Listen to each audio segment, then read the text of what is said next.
This is a Dragon Blazer production, and I am the little boogeyman.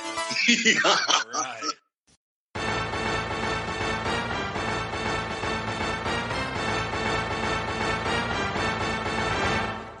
Coming down the aisle, it's the podcast tag team champions of the world, the Rage and Blaze Show.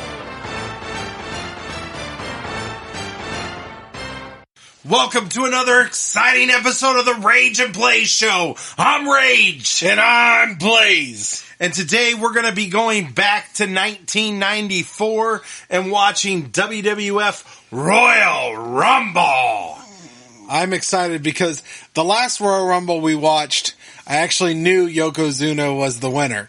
This one, I have no idea who wins this Royal Rumble, so this should be fun. Yeah, believe it or not, I actually can't remember who wins it either. So I can't remember what the main event of WrestleMania 10 for the WWF World Title is. I just, maybe I'm drawing a blank. I kind of think I know who the champion is, and I don't want to ruin it for you if you don't. I can't remember who challenges him, though. So Yokozuna doesn't still have the title? Oh, well, if you want to know the truth, no, he doesn't. Oh, interesting. So new champion. New champion by WrestleMania. I just can't remember who he faces. I'm trying to think of the... Yeah, I won't say anymore. Well, don't spoil. I won't spoil. So, I've said too much. Question is does Yokozuna still have the title at Royal Rumble? Yes, he's still champion as of right now. So he's still champion. That means he loses it from Royal Rumble till WrestleMania. Quite possibly. Traditionally. Quite possibly. I will say traditionally, I don't know why I said that. Traditionally, your champion has the title at Royal Rumble, and you know who you're going to face at WrestleMania. Most occasions. Okay. Well, I won't say any more. I'll let you be surprised, but I think I've said too much because we will have a new champion come WrestleMania time. Interesting. I believe. But anyhow, regardless, the only two matches I can remember for WrestleMania 10 for sure is Owen Hart versus Bret Hart and Shawn Michaels, Razor Ramon to unify the Intercontinental Championship in a ladder match. So those are the only two matches I can think of at the moment. Those are some of the big names, so it's not one of them that has the title. Interesting. Yeah. Interesting. Yeah, none of them four have the title. Oh, which means Lex Luger probably has the title. Anyways, continue. Okay. So, but before we get into the Royal Rumble, we have a new year, and you know what that means, Blaze? Video games! We have a new slot of video games for the year of 1994. We have 3 video games we will be covering, and we're going to start our first one off with one that I remember playing a lot of on Super Nintendo. We played the shit out of this game. WWF Raw. So this is one of my most memorable games on Super Nintendo. Keep in mind this game was also on the 32X, which was like an extension of the Sega Genesis. You kind of plugged it in to the Sega Genesis. It was like to enhance the graphics or whatever. Did it though? You also had Sega Genesis. You also had Game Boy, and you had a Game Gear version. So this finally, they kind of released this game on multiple platforms. Where I think before this game, a lot of the games was like, if there was a Genesis game, it was a slightly different name. Yeah, it was a little different. It's like they couldn't release the same game on multiple systems for whatever reason. Well, except for there was that one we watched where they showed them back side by side. Yeah. So this one kind of released on quite a bit of different platforms. So you had 1, 2, 3, 4. You had 5 different platforms this released on. And we played this specifically on Super Nintendo. Yes. So our experience of Super Nintendo, that is what we mainly reviewed this on. We did watch some videos on the Game Boy and the Game Gear. just to kind of see what the handheld versions look like, because we never played those as a kid. I don't remember ever having those handheld ports. I had Game Boy, but it was a little... Well, no, we had the Game Boy and the Game Gear. We didn't have this game. I don't remember. Yeah, I don't remember ever playing this game. We didn't have on this a handheld. game. So anyhow, this game has a total of, well, it depends on the version. On the Super Nintendo and Sega Genesis, it had 12 rosters. 12 wrestlers, I'm sorry. You had Bret Hart, The Undertaker, Yokozuna, Bam Bam Bigelow, Razor Ramon, Lex Luger, Doink the Clown, Shawn Michaels, 1-2-3 Kid, Diesel, and Owen Hart, and Luna Vachon. I cannot believe Luna and 1-2-3 Kid is in a video game this far back. Yeah, well, 1-2-3 Kid's been a pretty big deal on Raw lately. But Luna Vachon has too, but it's just surprising to see them add one woman. Yeah, no other women, just Luna Vachon. So she wrestles with all the men. So progressive, maybe? So the 32X version had those exact same 12 wrestlers. Difference being it had a secret character named Quang, which is a new character played by, you probably remember him better as Savio Vega. Oh, yeah, I recognize that name. Well, his original gimmick in the WWF was Quang, which was like this, I don't know, masked... I don't even know how to describe the guy. It's someone with a speech impediment trying to say Krang. Yeah, so anyhow, like a Japanese style, like, I don't know. Anyhow, look up Quang. Such a weird Google name. I don't think he lasted very long, but he ends up becoming Savio Vega. I remember Savio Vega. Yeah, definitely. Yeah. So the Game Gear roster had only 8 of those same superstars. They had Bret Hart, The Undertaker, Shawn Michaels, Razor Ramon, Bam Bam Bigelow, Yokozuna, Lex Luger, and Diesel. And then it also had 2 exclusive characters that you didn't get on the other systems. And that was Macho Man Randy Savage, and this would be his last WWF/WWE appearance on any video game for 16 years. So this is the last time you're going to see Randy Savage on a WWF/WWE video game for quite a while. This is sad. He doesn't show up in good games. Yeah. Like Raw. So he's not on the Super Nintendo, the Sega, or the 32X, but he shows up on the Game Gear. And then Crush is also an exclusive character. The Game Boy roster is Bret Hart, The Undertaker, Shawn Michaels, Razor Ramon, Yokozuna, Diesel, Doink the Clown, and Lex Luger. So that is what you get in the Game Boy roster. The differences between these versions is, as we already mentioned, Quang's a hidden wrestler in the 32X version. They also have extra moves and outside weapons for the 32X version. They also have alternating referees. There's not always the same referee. And you also have alternating commentators. You have either Vince McMahon and Jerry the King Lawler, or you have Gorilla Monsoon and Stephanie Wyand. Who? I don't know. Don't know who that is. I know a Stephanie, but that's not her last name. Yeah, I don't remember her. So, anyhow. So that is what you get in the 32X version. The handheld ports had fewer wrestlers, as we mentioned, and they do not include the Bedlam, Royal Rumble, or Raw Endurance match types. Also, wrestlers share the same move sets, except for their signature moves. They do have their own signature moves.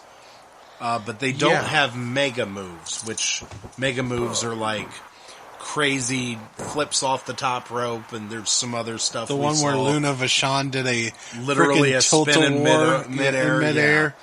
Defies the laws of gravity. There was one where Doink just punched someone outside of the ring.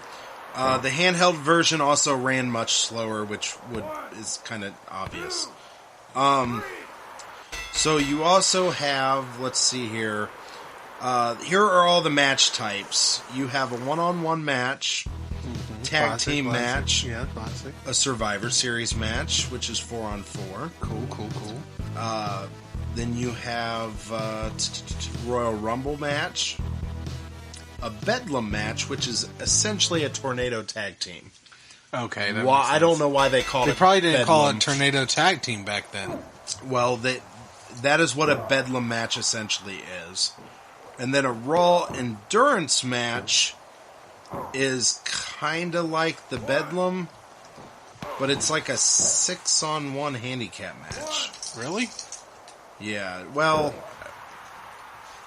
I guess it can be. It's either a 6-on-6 match, or one side can have less and you can turn it into a handicap match. So that's kind of weird. Huh. That's a Raw Endurance match. So you pick your player and then you can pick 5 more partners. So, yeah, you can do a 6-on-6. So that's kind of different. And then each player has their own finishing moves and mega moves. We watched it on Super Nintendo, and it's still, I think, it looks as good as it did back then if you ever played a Super Nintendo game. Yeah. I thought it looked pretty good. It did. Back in the day. But we watched Game Gear footage, and that looked horrendous. It kind of reminded me of the way the blocky, weird-looking Minecraft characters look. In a wrestling ring. Sure. That's kind of what it looked like. Yeah, it was not great. The weird thing is we watched the Game Boy footage, and I thought the Game Boy looked better. Not by a lot. In a weird, it looked more traditional Nintendo-looking style, where it was just black and white, but it was very Nintendo-ish looking. Fair enough. Where the Game Gear just looked ugly. It had color, but the characters just looked really, really weird.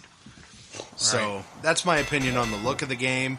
As for the gameplay, this is a very tug-of-war style game where you just button mash, and when the meter goes one way or the other, you win the tug-of-war. So it's one of those things that, very fond memories, but probably a lot of broken controllers playing this game. Mainly you. I play to win.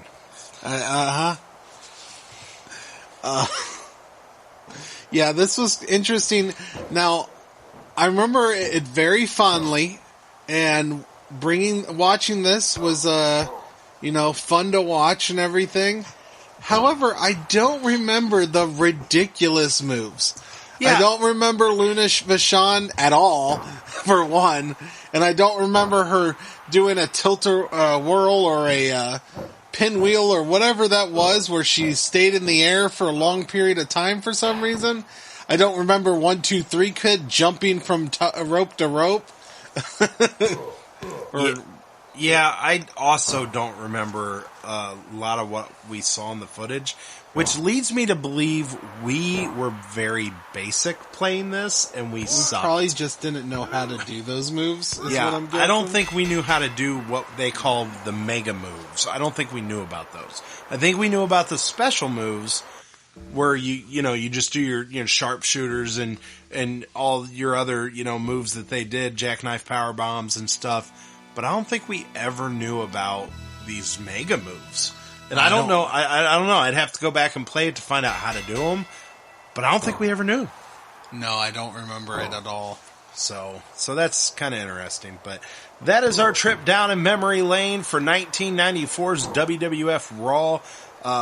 Like I said, we'll have 2 more video games for you in the coming episodes. And but no, this was a cool one.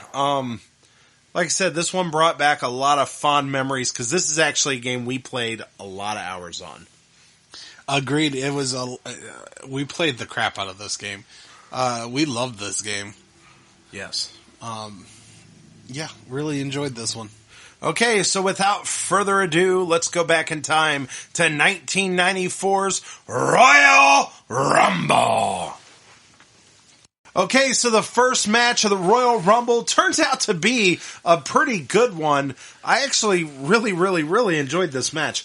It is Bam Bam Bigelow with his, what did they call her? His main squeeze, Luna Vachon, versus Tatanka. So, this match actually really started off really high octane and had a lot of really good moments. This one shocked me because I didn't know what to expect between these two. But this ended up being a pretty good match. I'm actually gonna give it, since during the match they both did this because Bam Bam did it to taunt Tatanka, but I'm gonna give it 4 war dances. All right, yeah. First off, I want to mention hell of a we really were in sync there, weren't we? Yep. When we said Luna Vachon. Yes, we was. But yeah, this was a pretty decent match. How many did you give it? I gave it 4 war dances. I don't know if I'm willing to give it 4. But I'll give it 3.5 backflips, which Bam Bam did a pretty impressive. No, don't get me wrong. He missed. Tatanka avoided the splash, but still, it was a pretty impressive backflip for that giant of a man. Yeah, he's always been a little bit more athletic than most of the big men. I think he was a little bit more athletic when we first saw him in the late 80s. But here in the early 90s, he seems like a little bit aging, but he still could do that backflip, which was really good. Yeah, it was pretty impressive. I agree. I liked it a lot. It was a very decent match. I was pretty impressed because I'm not going to, I mean, I don't dislike Bam Bam and I don't dislike Tatanka, but they're not the ones that, get me excited when I see them show up. But this was good. It's a good match. Okay, so the next match we have is the tag team championship belts are on the line. The Quebecers versus Bret and Owen Hart. This match was, I don't know, it was amazing, it was odd, and it had a great finish with a great story. I don't know where to begin on this match. This match was incredible. I was ready to give this match a 4.5, but I dropped it down because of some awkwardness. So instead, I'm giving this 4 Mounties, I guess. We'll give it 4 Mounties. I don't know. So the reason I mentioned the awkwardness is this was a phenomenal match, great wrestling throughout for all 4 of the guys. But the awkwardness came in when Bret Hart got thrown out of the ring and hurt his knee. The referee must have started the count at least 10 times during this. But Owen Hart kept interrupting him, so every time he interrupted him, the referee must not remember how to count to 10 without starting from the beginning, so he started back at 1 every time. The other weird thing was he kept holding Owen back from helping his brother while the Quebecers attacked the shit out of Bret Hart. Just like Bret Hart holds Owen back. I mean, this was just weird because it was blatant. I know the referee gets distracted so these things could happen, but he kept turning around and seeing the Quebecers beat Bret Hart and then turned back around like, I don't need to see that. I'm really focused on you. Honestly, it almost felt like the ref was paid off. Yeah, because then Bret gets back in the ring. Owen is begging for a tag because he knows his brother's hurt, but instead Bret Hart tries to put the sharpshooter on, I think Jacques, but he tries to put the sharpshooter on and of course hurts himself while doing it. So the referee stops the match and says, Bret Hart can't continue. What was that? It was just a very weird finish, but everything else was amazing. The match was amazing. The story being told was amazing because previously, obviously, when we watched Survivor Series, Owen Hart got mad at Bret Hart because of his elimination. So that story continued on Monday Night Raw until they made up and decided they were going to go for the tag team titles. Well, then this story continued with, okay, we're legitimately working together. See, I was prepared for Owen to do something to Bret, walk away, attack Bret. None of that happened. The way the story played out was, why wouldn't you tag me? And that played actually a better and legitimate story on why a brother would be mad. So this actually wasn't like a strange, we need an explanation tomorrow night on Monday Night Raw on why you just did this. This was more of a legitimate, you could see it play out. You could see that Bret legitimately did not tag Owen Hart, even when he was injured, and he had a chance to. So you could see the frustration in Owen, and the story played out perfectly where it really made sense. You almost feel for Owen and of course people are booing him because he's making comments about, well, we could have won if he wasn't selfish. He had to put his sharpshooter on even though his leg was hurt. So, I mean... Bret Hart was selfish! Yeah, I know. He was selfish! That's what I'm saying. It was a legitimate good reason to be mad at your brother. So this played out perfectly, and as we already know, we get an Owen Hart, Bret Hart classic match at WrestleMania. I can't wait to watch it. But this really set it up perfectly that you had a legitimate reason why Owen is frustrated. I mean, he got eliminated in the Survivor Series because Bret got in the way. Granted, we saw he was blinded. He didn't know he did it. But then this one legitimately, why didn't you tag your brother in? You were hurt. So this is a really cool finish. And then they're taking him out on a stretcher. And then, of course, they have their version of the Titantron back then with the multiple TVs that made like a big TV. And they had Owen in the back talking, telling Bret, you're selfish. And so that was a really cool image to see Owen Hart yelling at his brother on the monitor while Bret's getting stretchered towards the monitor. I thought that was cool. And then, of course, I kind of skipped over. Owen Hart did trip Bret Hart at the end of the match when, he was frustrated, so he kicked his legs out from under him. But this was an awesome segment, story, match. The only question I have is that is the most incompetent referee I think we've ever seen. I'm pretty sure the $1 Million Man paid him off. So, yeah, I don't know. This is just, other than the incompetency of the referee, this was an amazing match, amazing story. I'm giving it a solid 4.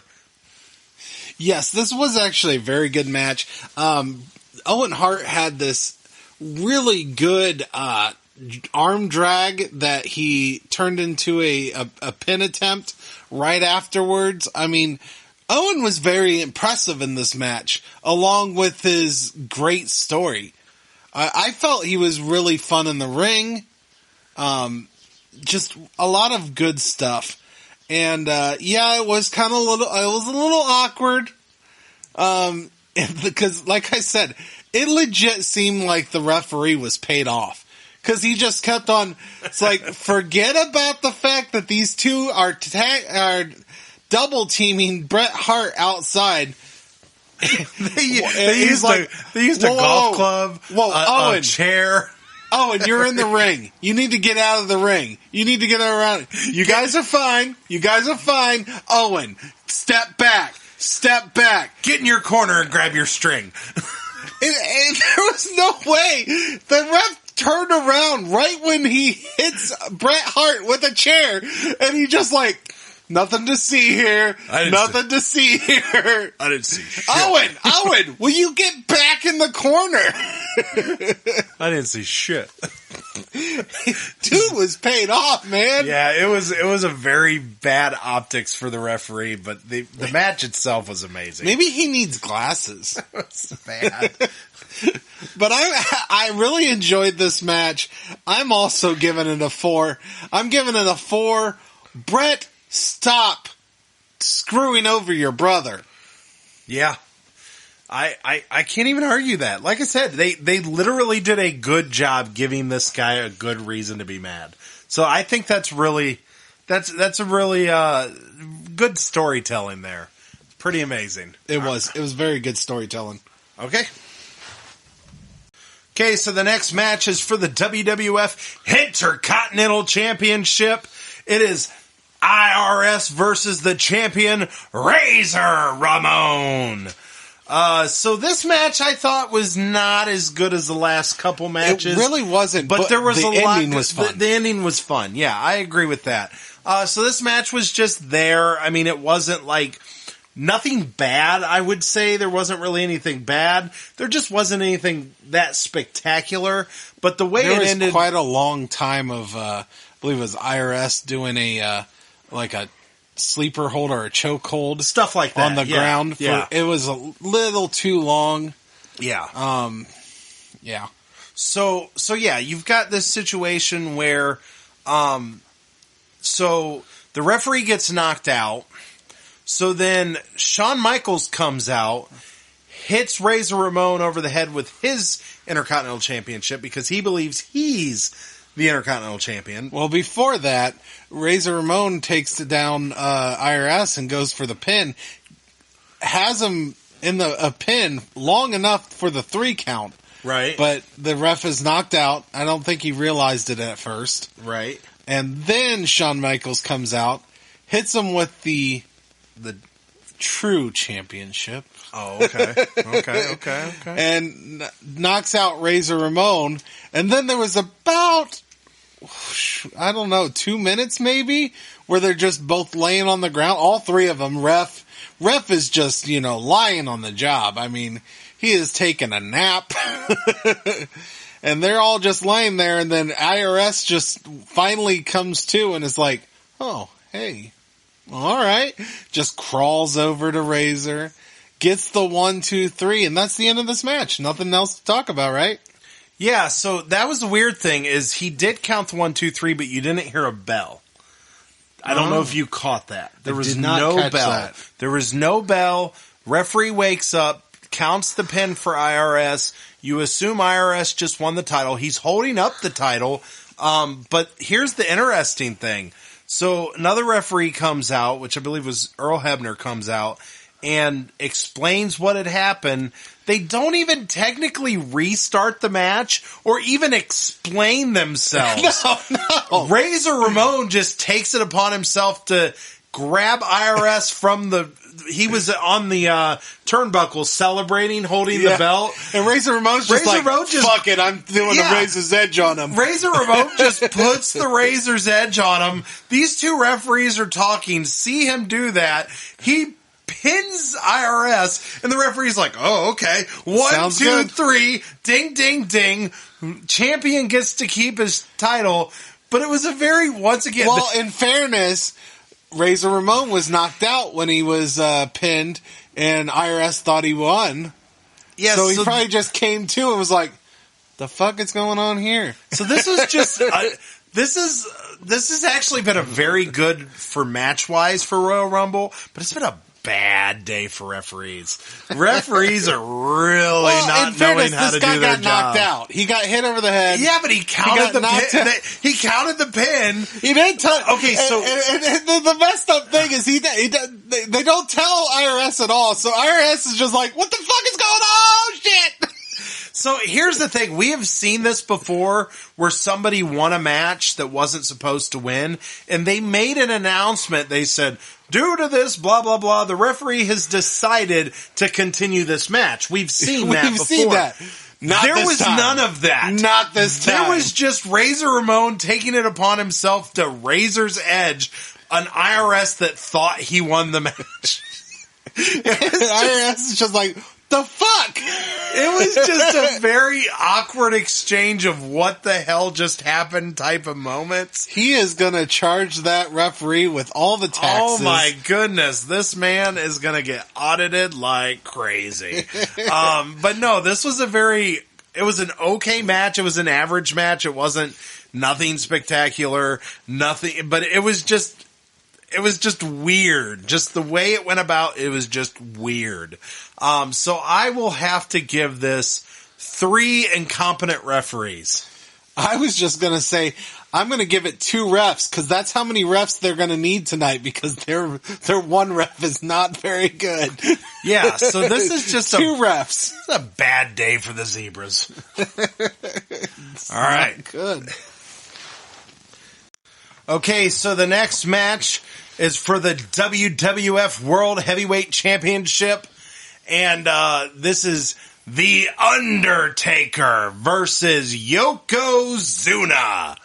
And this was, as a match, it was good. It wasn't bad. But it was everything that happened during the match that made this interesting. Batshit crazy. Batshit freaking crazy. So, Undertaker appears to probably about ready to win the match when Crush. Everybody. Well, it started with just Crush. It started with Crush. But everybody came out of the locker room to prevent Undertaker from winning this match. If you were a villain, you were out there. Yeah. This was like a who's who of heels. This was Crush, Diesel, Double J, that's J-E, double F, J-A, double R-E, double T, double J, Jeff Jarrett. Bam Bam Bigelow. Who else was out there? My goodness. The name's so good, you say it twice. I mean, it was crazy. It was like just everybody came out. The Head Shrinkers. The Head Shrinkers came out. I think that was the Orient Express. I didn't even know. One of them was called Kabuki. Yeah, I didn't even recognize those guys. I'd have to look it up. I don't know who those guys were. But Diesel. Yeah, did I mention? Did you I think I mentioned Diesel. He came out last. So yeah, just everybody came out specifically to make sure the Undertaker lost to Yokozuna. Why? Like, what was the motivation? This was just odd. I stand corrected because at the beginning of the show, I thought Yokozuna lost this match. I just assumed with it being a casket match, I thought he lost. The funny thing is you thought he lost and didn't have the title. And I knew he lost. Or won, I mean. I knew he won, but I didn't realize that's who you thought. So Rage thought Undertaker went to WrestleMania with the title. Yeah, I couldn't remember who the WrestleMania match was, but now I know. It's Yokozuna versus Mystery Man because we haven't got the Royal Rumble winner yet. So we'll just say Mystery Man, but I kind of ruined it for myself when I looked it up because I was really curious because I didn't think Yokozuna had the title at WrestleMania 10, but I guess he was. Well, I knew Yokozuna won this match because I know the storyline that happens here. On my other podcast, Pro Wrestling Apologist, I did a Hall of Fame about fake Undertaker. It was the fake Undertaker, and I watched the fake Undertaker versus Undertaker match at SummerSlam 1994. So I knew the storyline because I knew the story about the fake Undertaker. Undertaker loses this match, which, spoilers, Undertaker loses this match and goes to the heavens, apparently. And you don't see Undertaker for quite a while. And for some reason, a fake Undertaker takes his place. So I knew the outcome of this, but I was not aware that the person you thought won this match was the one that went to WrestleMania. I guess I just never realized why there was a fake Undertaker. I guess I forgot. I couldn't remember that part of the story.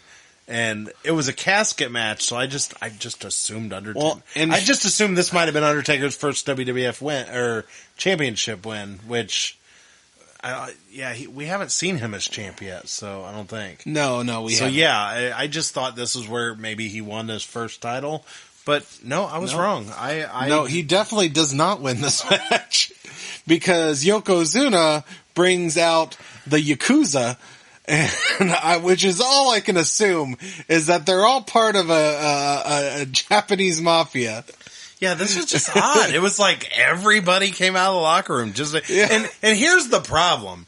How big a dicks are the faces in this day and age? Not a one came out to stop this. They're all in the back eating popcorn. It's like, well, that really sucks for him. Yeah, like all the faces just stayed in the locker room. They're all just back there like, rest in peace. You think you're a good guy. Pfft, we don't agree. This is just craziness. That was one of the most oddball ways of finishing a match I think I've ever seen. You're just a tall emo. This has just been wild. But now, in the referee's defense on this match, it was no disqualification because it was a casket match. It was a casket. So this was a real casket match too. Unlike the other casket match we watched a couple of pay-per-views ago, where you had to pin them, then throw them in the casket, and the casket match was essentially just there.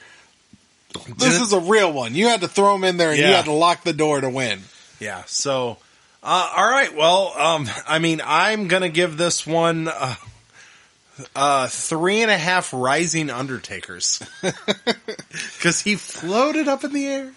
Oh, the Undertaker! He came! He will risen! Oh! Yeah, here's the problem though, is I love the craziness of this end. This was a lot of fun. It's wild. But I disagree. I don't think it was that good of a match.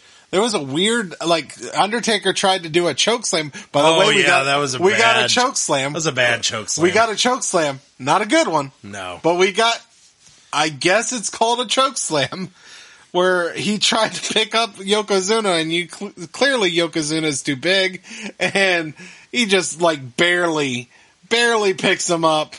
So I didn't think this was a very good match. So I'm not sure how to grade this because it was a bad match. I graded it based off, I think, a lot of the theatrics and just the whole thing in general, because a lot of that happened during the match, and it was a no disqualification match. So technically, you can say that's part of the match. Part of your match. I mean, the only thing that really happened afterwards was him rising to the heavens or whatever and talking while in the casket. Apparently being electrocuted for some reason. Yeah, it was very, very, it was cheesy. Odd. It was very cheesy. It was very cheesy, but I actually enjoyed the cheesiness. It was crazy. It was ridiculous. It was crazy. But I gave it a 3.5 because it was different. Yeah, it's hard to say because it was just a little rough. I mean, the match itself was just not very... And you know what I've noticed? It's very story-driven. This entire Royal Rumble has had some pretty damn good stories.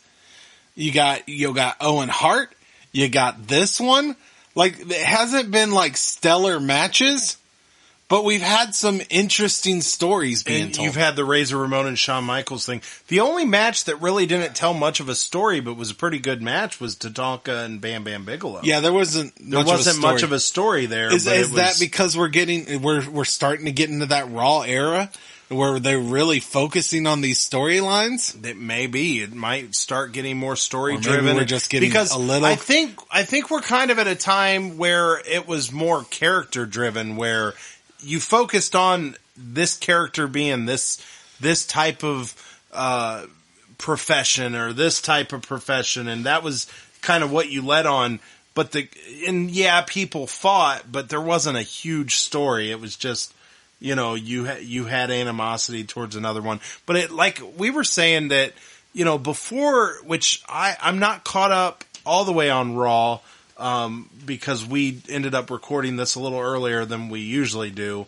So I still have a couple episodes, but speaking of the Tatanka, we're going to talk about the pay-per-view we're going to go see on the next episode. Yeah, so we had advertised on the last show that we were going to talk about AEW, and unfortunately, due to scheduling of next week, we got together early to do this show, so we will not be talking about AEW until the next show. which would be the beginning of WrestleMania. Correct. So we will share our AEW experience on the WrestleMania episode. So we'll be a week behind there on that situation. But going back to this show, there was really no lead up for Tatanka and Bam Bam unless I missed something in the last 2 episodes of Raw I need to watch. But Tatanka was feuding with Ludwig Borga, and Bam Bam Bigelow was feuding with Doink.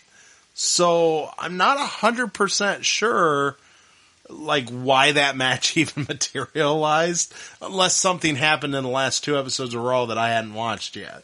So it was just kind of a weird situation where it was like they just kind of put together matches, and kind of with the IRS and the Razor Ramon thing. Razor was feuding with Shawn Michaels. So how did IRS get a title shot just out of nowhere? But it is what it is. But it's just kind of the weird bookings they do.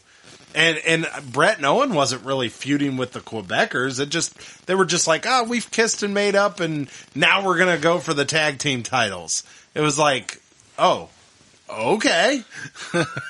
So the Yokozuna Undertaker's the only one that's really had kind of a story leading up to it.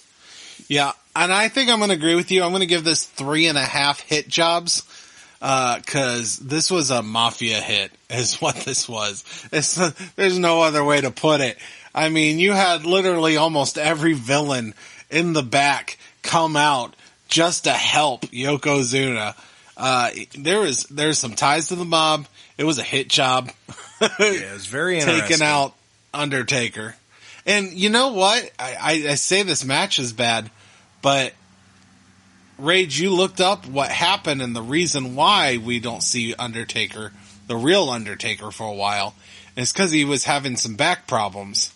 And he needed, did he have surgery? Or? I don't know if maybe he needed surgery, but it was to give him time to heal from a back injury. But the back injury must have been a little okay, because he went through with this match, and they obviously knew he was leaving because of the way this ended. They knew he was taking time off. So I guess if they knew he needed time off, that's probably why this match wasn't that good. Maybe they probably knew he needed a back surgery. Maybe. Yeah. So it's hard to say. So that might also explain why the match wasn't too great. Why that terrible chokeslam happened. Well, the chokeslam happened because Yokozuna at this point probably weighs pounds. 550 pounds, and you would have to lift him up pretty good to make that look good. Well, so he just kind of dropped him. Okay, so when you do a chokeslam, it's mostly the person getting the chokeslam that does most of the work. They jump in the air. They're supposed to jump in the air. So it's not really the actual wrestler performing the move. So it's essentially you jumping in the air and then falling. Yes. You take a bump. And you just have your hand there to make it, look. Yeah, to make it look like you're doing a choke slam. But right, where Yokozuna... That's one of those moves. We learned that Yokozuna's jump in the air is like a little of it, like his feet not leaving the ground very far. No, he doesn't jump very well. He doesn't jump very well, no. So essentially that's what we got. So it is what it is.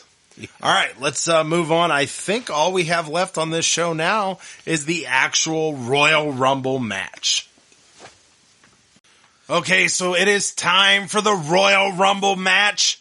The first thing that we get is promos from multiple competitors. One that was kind of stood out to me was Shawn Michaels' promo. I mean, I love Shawn Michaels already. Everybody who listens to the show knows that.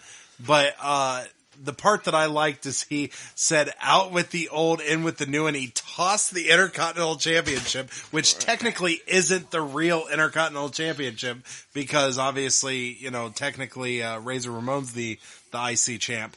But he tosses it out of screen and says, I'm going to win the Rumble and become the new WWF champion. So I thought that was really neat. Right. But I thought that promo was cool. And then I really hated Lex Luger's promo.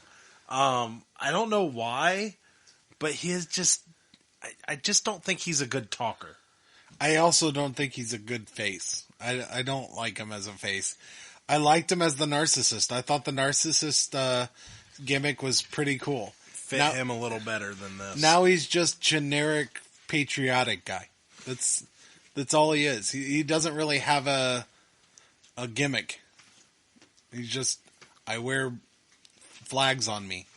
Well, he's the new Hulk Hogan. They're trying to make him the new Hulk Hogan. Even Hulk Hogan, I mean... Yeah, but I mean, Hulk Hogan was, I am also a could real... talk. He came down the aisle with, I'm a real American.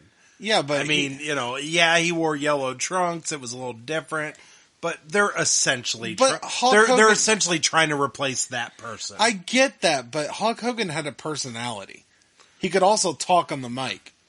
And that's the one thing Hulk Hogan could do better than the majority of everybody was he could talk.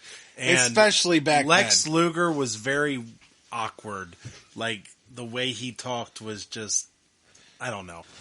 But yeah, without having that charisma, it's just kind of there. He's just there.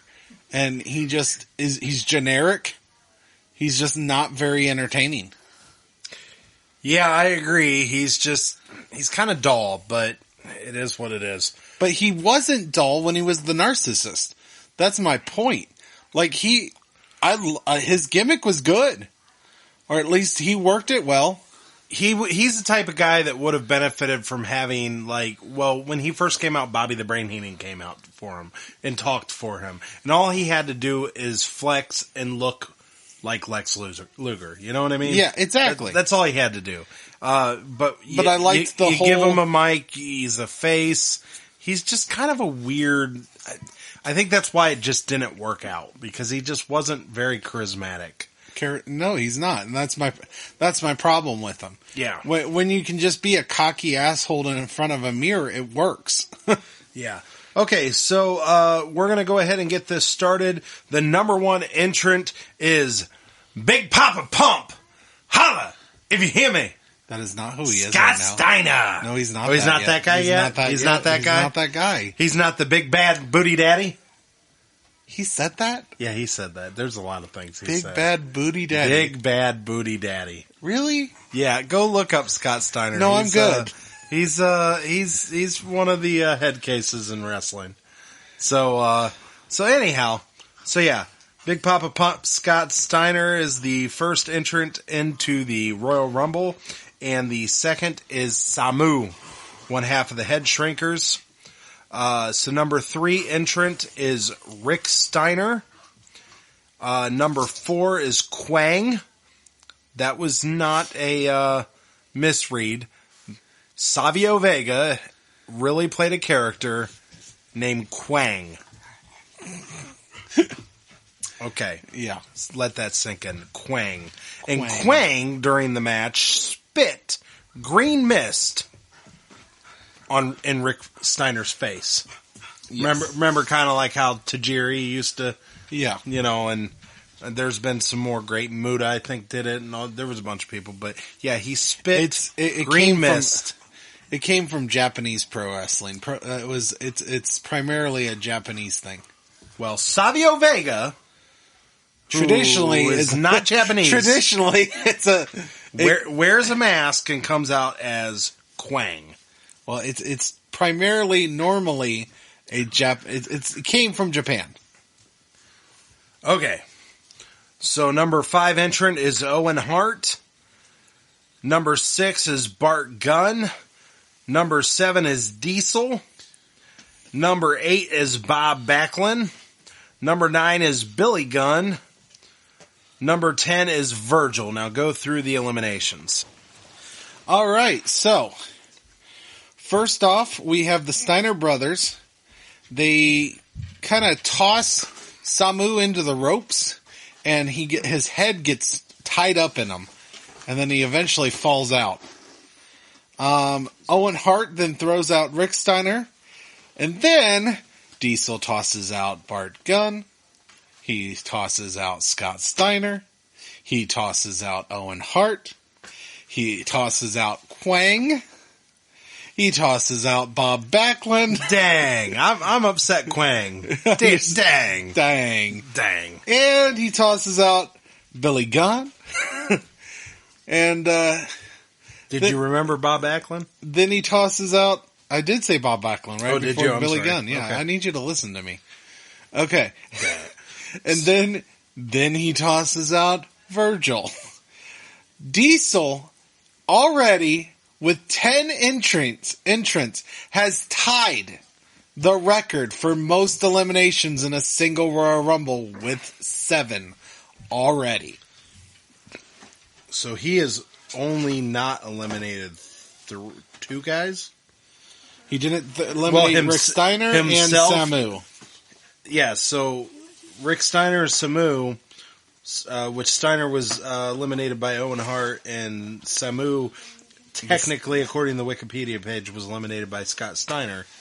But other than those 2, yeah, that's it. He's eliminated everybody else.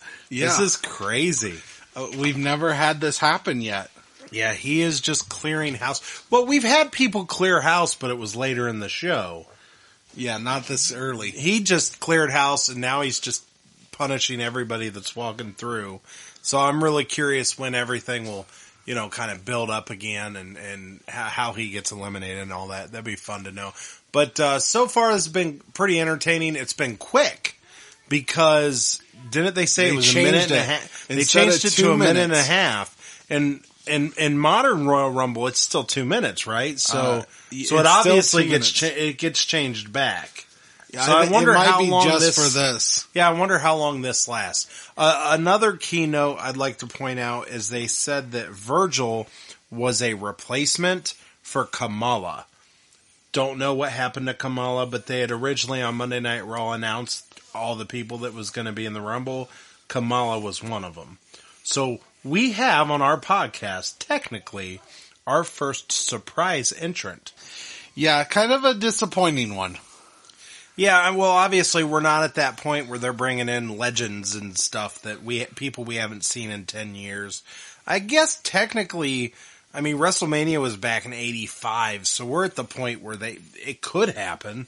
They could bring out people that we haven't seen in a long time, but it just hasn't happened yet. I guess technically Virgil we haven't seen in a while either, but Virgil just never...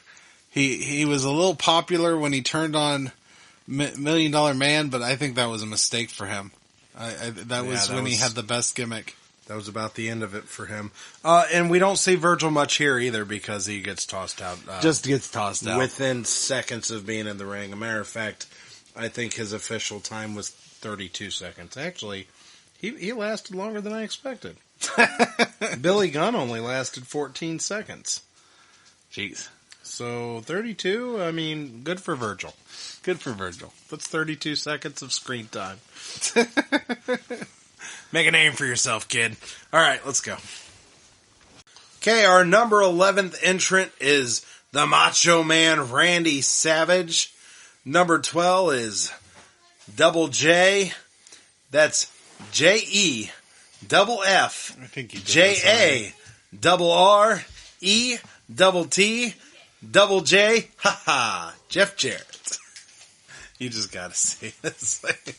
These video promos he's been doing, and then one of his teeth shine. It like glitters. It's like ding. Smiles and anyhow, not the point.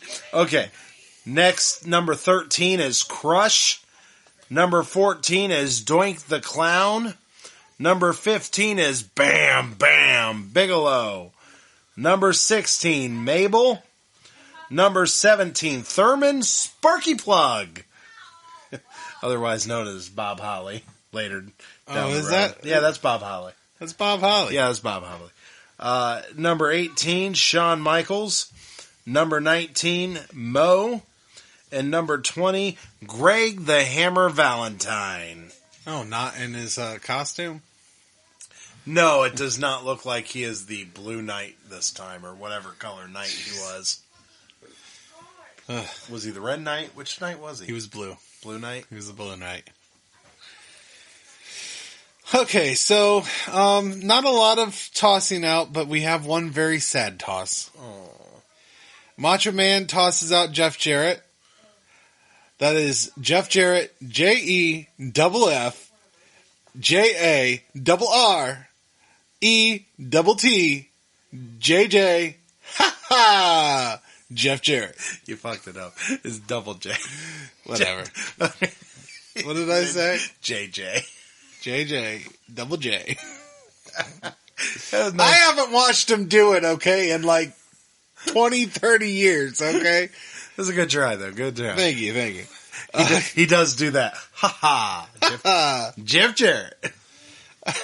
Crush does a body slam to Macho, taking him out. Bam Bam tosses out Doink with a body press slam. And here's the sad part. Diesel gets taken out by literally everyone in that ring. And he stays tied right now for the most eliminations in a match with Hulk Hogan and Yokozuna. At 7. I was surprised because he was actually in there for quite a while after his 7th elimination. So to think that he couldn't get one more was just kind of I'm guessing shocking. They just weren't ready to actually pull the to actually give him the lead. You think that in the moment, though, while they're doing these matches, they think of that? Not in the moment, but I think they have the whole match mapped out for the most part, and they tell him, you're going to take this many people out and tie the record. I suppose. I mean, before the match, they have a script for this Royal Rumble of how they want it to go. They have certain spots. You get to do what you want inside the ring, but you have certain spots that they want to happen.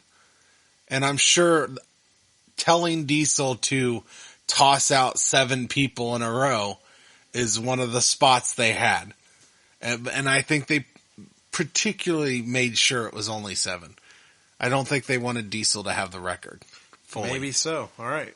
Go through the rest. Oh, he was the last one. That was it? Yeah. That's all the eliminations? That's all the eliminations. Okay, well, let's move on to the final 10 of the Rumble. All right. Okay, so number 21 is Tatanka. Number 22, The Great Kabuki. Number 23, Lex Luger. Number 24 is Tenru. Tenru. Yeah. Number 25 is Bastion Booger, but he was unable to compete. The story they're giving us is he was sick.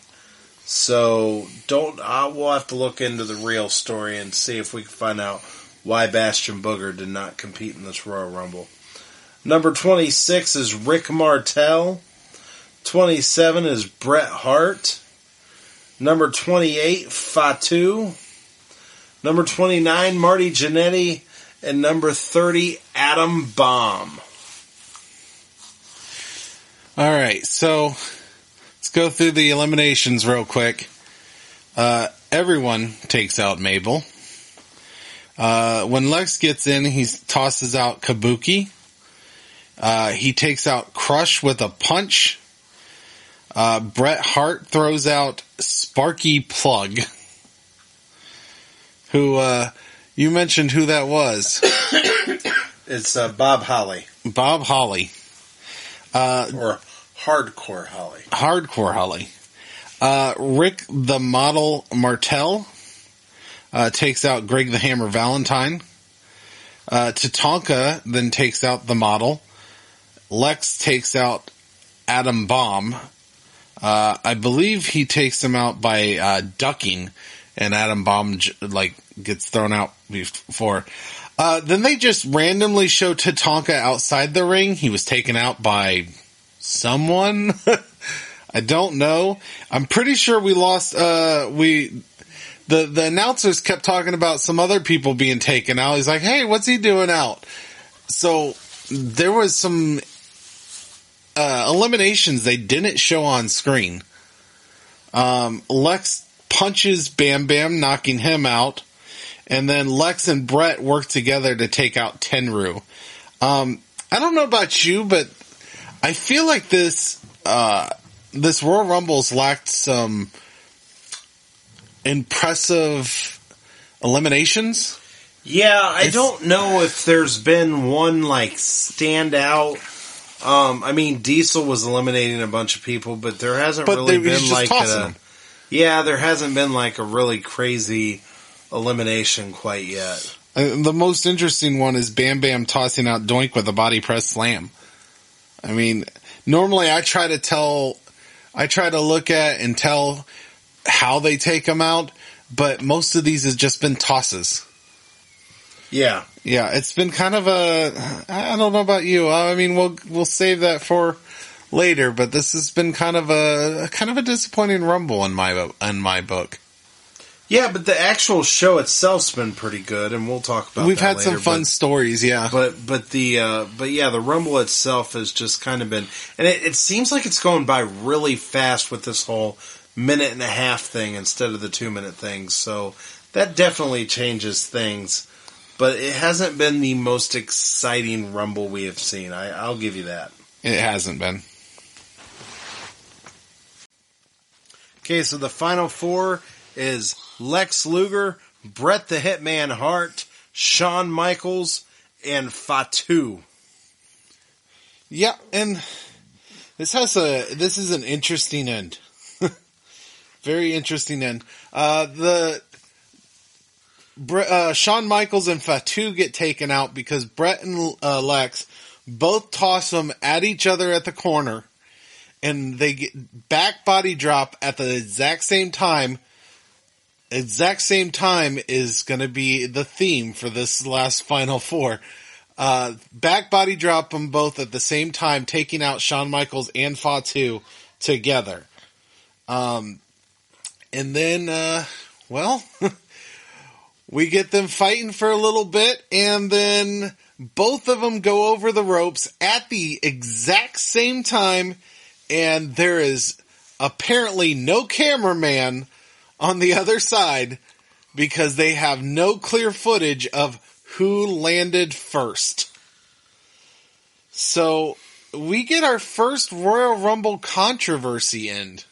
Yeah, so this was weird because they came out and they announced, well, the winner is, and then Lex Luger, and then they're like, wait, no, the winner is Bret Hart, and then President Jack Tunney comes out, and he ends up deciding that they are both co-winners. So what does this mean?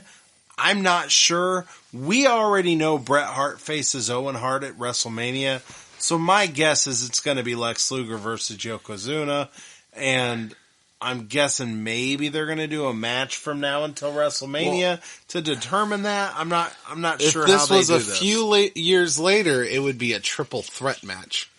This is true, but that doesn't exist yet. We're guessing on Raw, Lex and Bret Hart have a match, and Lex Luger wins. Is what we're assuming happens. Yeah, so we don't know exactly what's going on here, but it's a very, very different way of ending the Royal Rumble.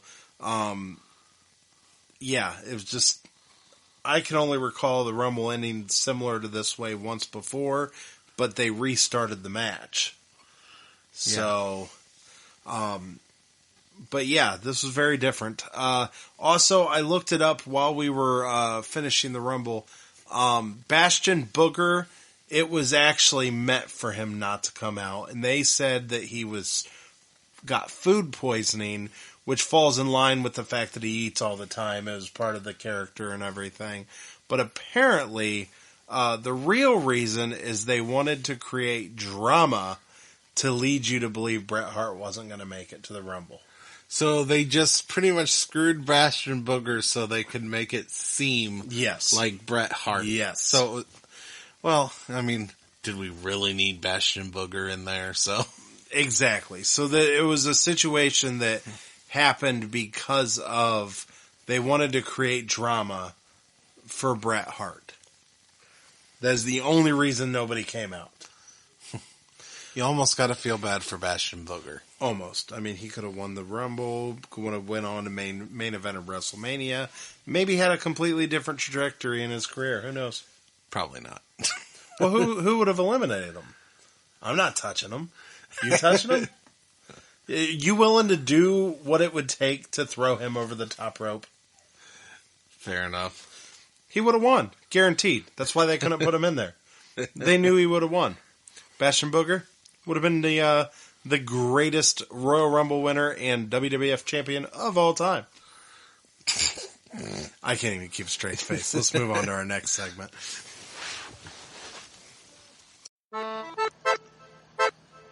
Favorite match of the night.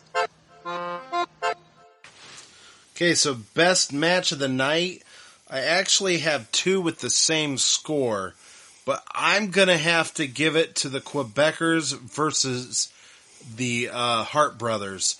Mainly because I thought the match was really good. Yeah, the ending kind of was but the way the story played out benefited the way the referee was doing his thing was kind of odd, kind of took you out of it.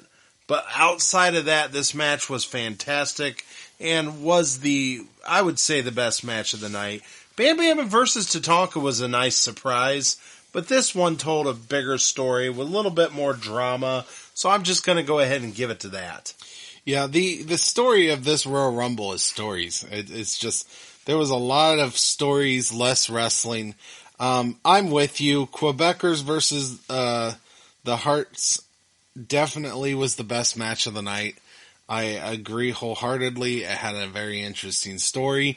It actually had a very good reason for Owen Hart to be pissed off.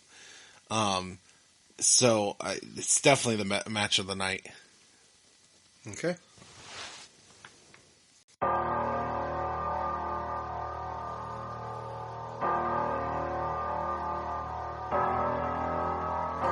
Worst match of the night.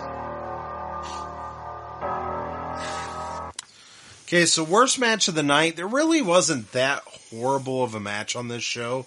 These matches were all pretty solid, but I believe the IRS versus Razor Ramon match, I gave it a 3. It just happened to be the worst, in my opinion, of the night. So here's the thing.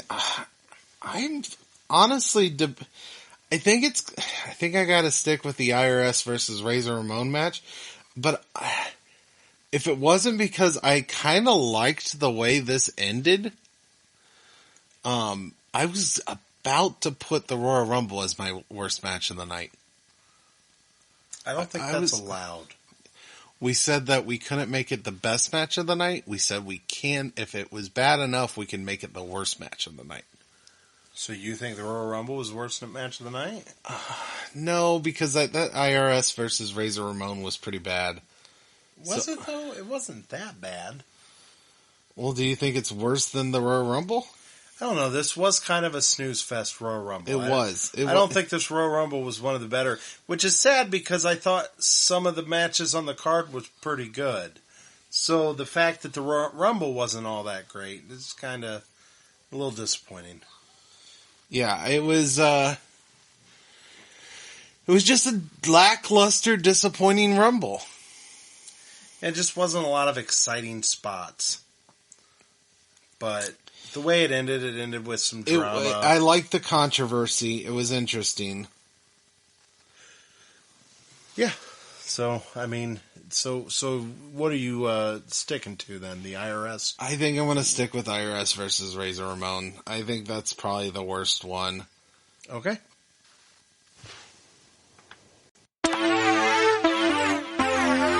Royal Rumble rankings.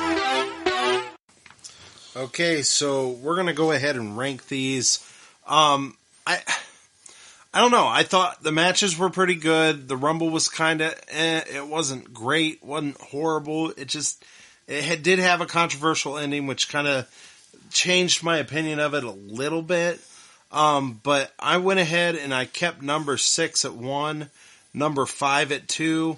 I'm going to slide this down to number 3.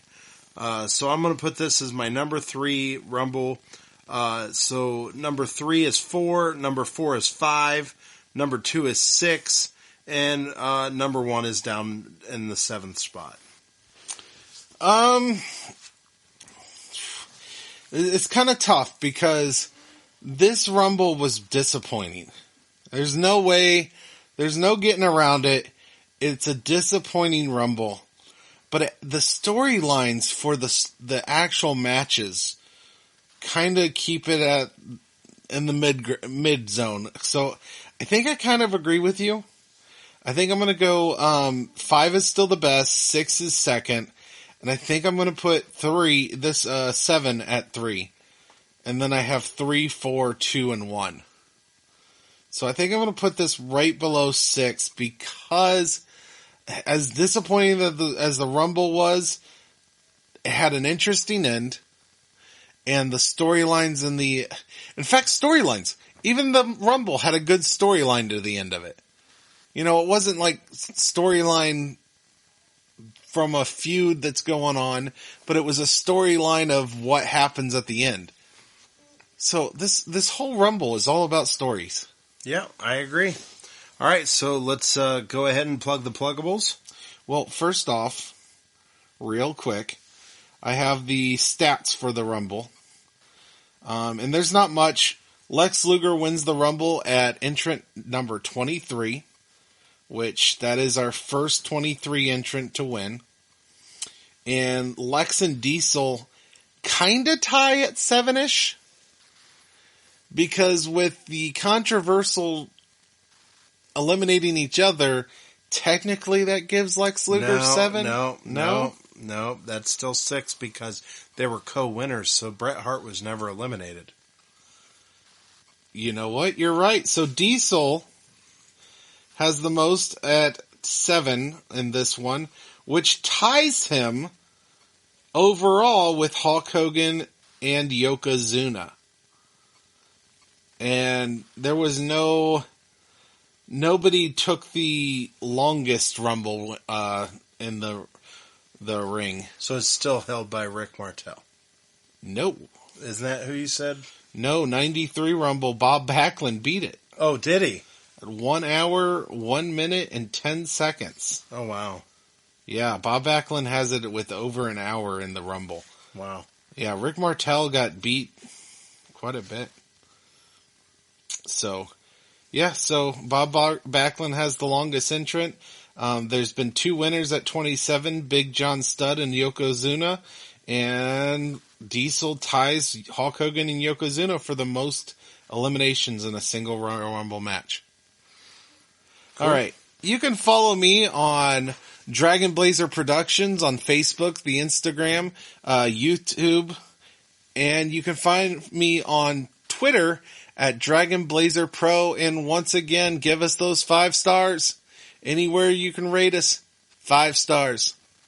Okay, you can find the Rage and Blaze Show on Facebook, at the Rage and Blaze Show on Instagram, and at Ricky Rayberg on Twitter. Okay, so this has been the Rage and Blaze Show. I'm Rage. And I'm Blaze. And good night from Rage's Pit.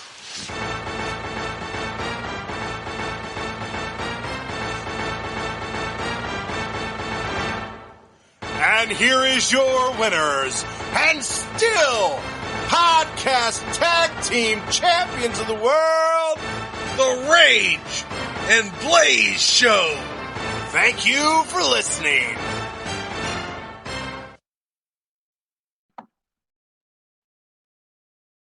Hey everyone, this is Blaze from the Rage and Blaze and the Boomer and Blaze Show. Thank you for watching. Please like and subscribe for more wrestling content.